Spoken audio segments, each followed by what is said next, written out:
meditation, of course. And specifically, the aspect of meditation called reflection and investigation into meanings. We talked a lot about concentration and observation, and using those two, we start meditation. But let's define meditation. What is meditation? Well, there are a lot of them. There's so many, too many really. Some are good, some are not so good, and some are really harmful. So we're looking for the right meditation.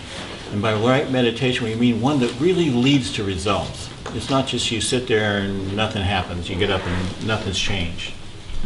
So the right meditations lead someplace, and they give you real self-evident results. These meditations we do are to raise our consciousness and uplift our awareness. So meditation is really an exploration beyond the subjective personality into the great ocean of mind, you could call it, towards alignment with the eternal, towards alignment with our inner self. Which means meditation is a movement of consciousness.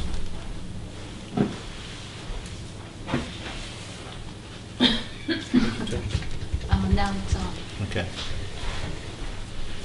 So, meditation is a movement of consciousness in time. It's a successive formulation of mind into interconnected thoughts that lead us to perception and knowledge. Perception of knowledge, of course, is the focus of our meditation. In other words, meditation is a means of gaining knowledge and experience. So our meditations are a series of related noetical images. When Aki gives one, she goes, see the white light, see it in your feet, see your body full of light. These are noetical images. And those images enter the conscious part of our mind and are stored in the subconscious part of our mind. And we can retrieve them and bring them back and experience them again from the subconsciousness. In fact, when we do certain visualization meditations, we don't really give this thing, but it's part of it. You should try practicing on really simple things like a star or a triangle or something and see it really perfectly. Then dissolve it, because it means it goes back into the subconscious mind. And next time, retrieve it whole. Put it back. Retrieve it whole. This is really the basic training, so all these steps in her meditations be more effective for you. When we by drawing it back from our subconscious mind to our conscious mind again, you have to realize you can't recall anything that's not been placed in the subconscious. There's no way. The point is, the images must remain under our conscious control, and they shouldn't just rise up like in fantasies. Because we're looking for a creative visualization, not fantasy. And a fantasy is when somebody loses control of this process, where these images rise up in our subconscious mind with no logical sequence. And they get mixed up together. For example, in our mind, we all know the color purple. We all know what an alligator is. And we all know what a bird is. So, fantasy would be when we see a purple flying alligator with wings. Don't you see one now? So without control, these just illogically, and that's what happens in our dreams. They kind of rise up illogically. We're not consciously under control. That's why our dreams, one reason why our dreams are so seemingly illogical. Daydreaming is not conscious visualization meditation either. But with daydreaming, the retrieval of the image is much more logical than in fantasy, and much more enjoyable, really. So, how are we seeing these images in our mind? To see images in this world, we need light. But there is no light in our brains inside our skull. So what's happening? How are we seeing? How do we see the colors? How do we see the form? Well, it's through the super senses, but it's the very subconscious use of it. Those really are the real senses. Once you start using those, the material senses seem very, very weak. So it's the one corresponding to sight, where we see how we see the visualized images. Like, same thing with the dreams. We're not using our material sight, we're using the supersensitive sight in our dreams to see the images. But again, it's not well developed. We use it subconsciously. But the visualizations practices are really training us to use it consciously, because again, we have our eyes closed when we do the meditations, but we're instructed to see these images. And as we said before, that leads to clairvoyance. Clairvoyance. Clair means clear, voyance means seeing. So seeing clearly, that's what the word means. Not at the material level, but at the higher level, which means the etheric, the psychical, and noetical. The supersensitive sight enables us to see our visualized image, is receive inner vision, and perform remote viewing. We all hear about remote viewing, where you see something going on at a distance. That's all done by the supersensitive sight. When it gets developed very well by these practices, we develop it very much by these practices. But even in daydreaming and fantasy to some degree, we're developing it, because again, we're seeing images. So every time we visualize something, either in a conscious visualization, a creative visualization, a daydream, or even a fantasize, we're working on it a bit, but we're doing it subconsciously, and we want conscious control of this process. Now, meditation also sets thought and feeling into motion. It's a movement of your conscious awareness through meanings which you create. In other words, meditation is a result of thought and feeling. This motion of thought and feeling creates the psychonoetical images, the elementals. All this is a result of the interplay of duality.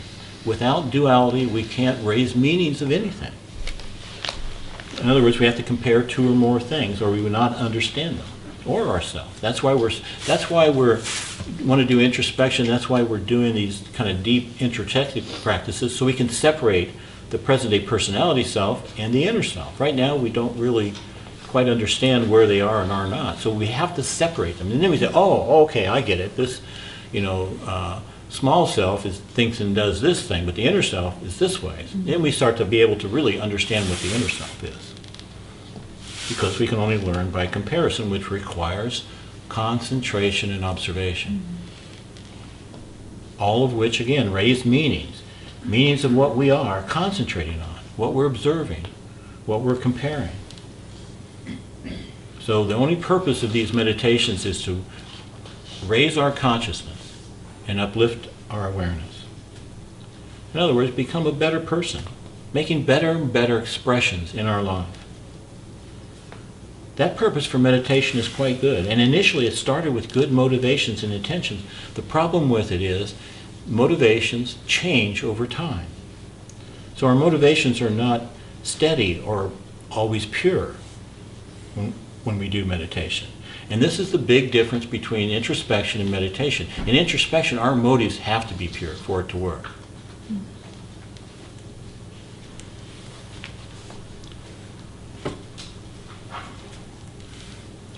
And that purity of intention is what prevents our introspection exercises from becoming hijacked by our egoism.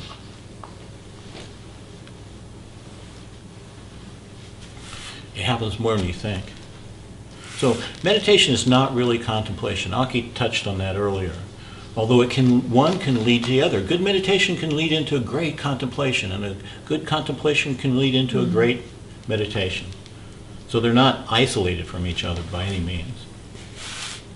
And contemplation is really a deductive process. It's deductive logic. And deductive logic is top-down logic. You start with a conclusion, and then you take it further down and find the individual parts of it. For example, Stoney's a man, right? We all know that. So the conclusion would be, all men are mortal. Stoney is a man, therefore Stoney's mortal. That's the example of that type of deductive reasoning. But again, we're talking about human meditation, and human contemplation, not divine meditation or divine contemplation, which is not within our reach as a personality today. And the divine meditation contemplation is a result of will. It's not a result of the duality of thought as human contemplation and meditation is. Also, the archangel, they're in constant meditation, divine meditation, as is our innermost self, our eternal being self. Now, the golden keys of meditation also require the other ones, as I said, our observation and concentration. Meditation requires contemplation and investigation on a subject. Meditation is not as active as a visualization or introspection exercise, which is more a reflection and investigation. We're reflecting back the day's event and introspection and meditating on it. Where it's much more active than it is some of these meditations where you follow along the led meditation, this step, this step, this step. So it's practiced in various degrees, from simple to advanced. You can't just jump to the most advanced ones. A lot of people come, they want to jump to the most advanced meditations or jump to the most advanced teachings in the system, and they become like a sunflower. You know, they grow up, they have a big head, and then the head drops over because there's not enough support. So in our work, we really want to be more like a pyramid, where the base is real big and strong, and you can build higher and higher and higher. But the first order of all our work is cleaning the personality, especially in meditation, which is a process that goes on and on and on and on. In some Eastern systems, you know, they say, oh, you meditate for a long time. When I studied with that, before Daskalos, with that yogi who was just only taught concentration, minimum was 1 hour. There were people there who were doing it for 4.5 hours, 9 hours. One guy did it 12 hours a day. The yogi did it 23 hours a day for 12 years. Yeah. He'd get up, he'd eat a piece of fruit, drink a glass of milk, take a bath, sit back down. That's all he did. And when he came out of it, everybody was a big deal, and the Indian government declared him as one of their national treasures, their spiritual treasures, and he gained a lot of powers doing this. And he was a beautiful human being, so he was developing his psychonoetical body at the same time. He was a very beautiful person, and he could make rain. And the government would call him and go to make rain. I've got videos of him making rain in a drought reservoir. It was empty. So anyway, he got a lot of power from doing that, but that's not really our purpose to get power. Our purpose is to raise our consciousness, purify our personality so it can be assimilated to the inner self, which is the ultimate. And these things may be good for, Westerners, but for Easterners, but for Westerners, we don't need that. I think it's because they're at a different level of evolution, let's say. The Westerner needs to use the mind, and we don't need to meditate long times. 15 minutes for visualization exercise in the beginning, 10 minutes for introspection, that's it. Much, much better to have a highly focused meditation. If you sit there, and if you're not trained, and you don't train yourself, of course with this guy you had to train yourself to sit there for an hour without going nuts, right? But if you don't, your mind's just jumping all over the place. You can't hold it still very long. So it jumps all over the place, and that's not real meditation, and it's not real effective.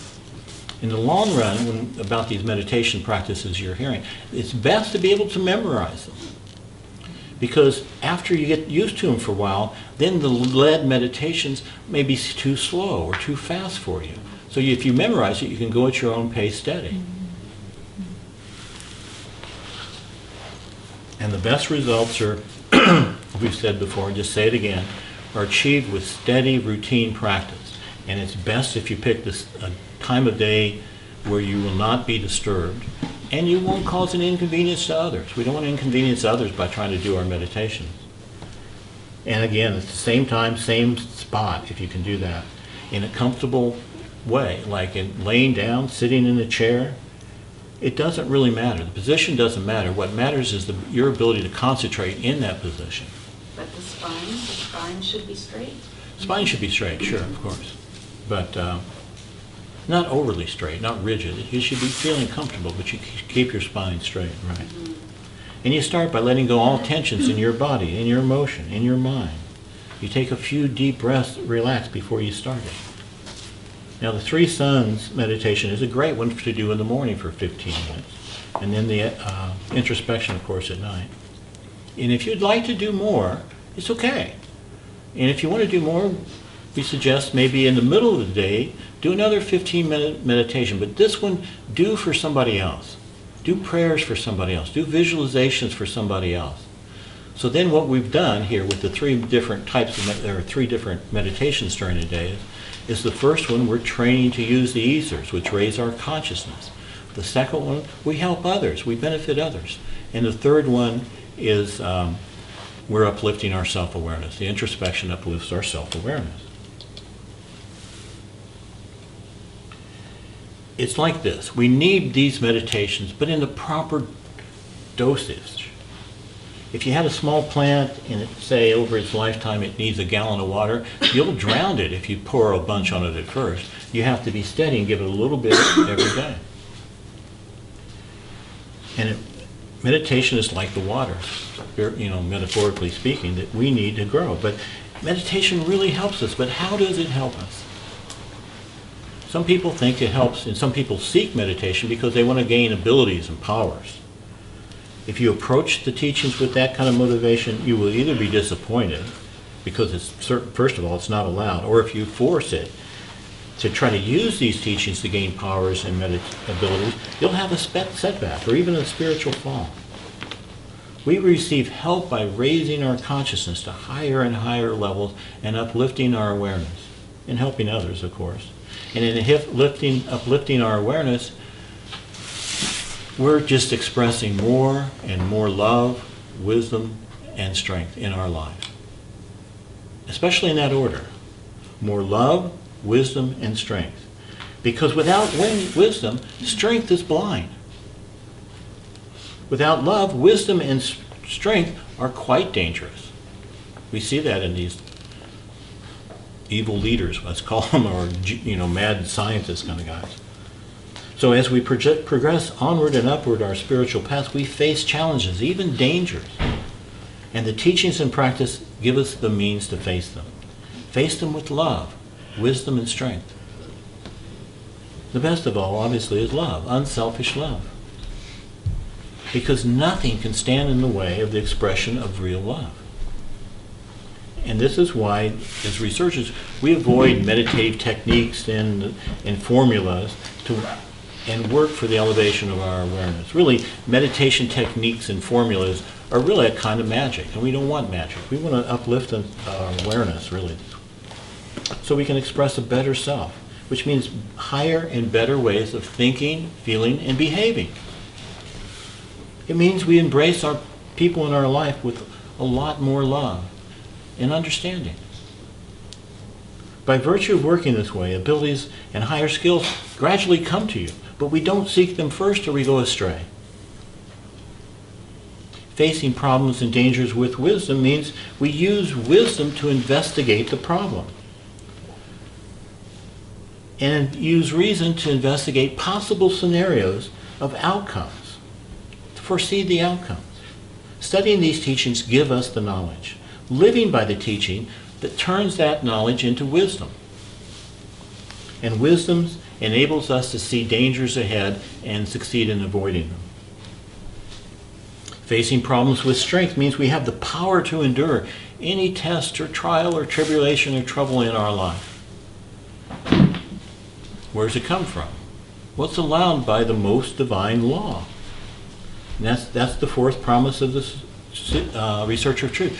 To endure patiently without complaining, that's a hard one, all trials and tribulations the most divine law bestows on us. So we need strength for that. They come to us by the law, but not as punishments, but as an opportunity to grow and overcome. Overcome what? Overcome the problem, whatever we're being tested on. And the more you do that, the more you overcome, the more it gives you more strength, more love, more wisdom. It's really, that's back to the core value of endurance. Just think about Christ. If he hadn't endured that, nothing would have happened with his teachings. He wouldn't be what it is today. So it's the endurance part, the strength to endure that's important.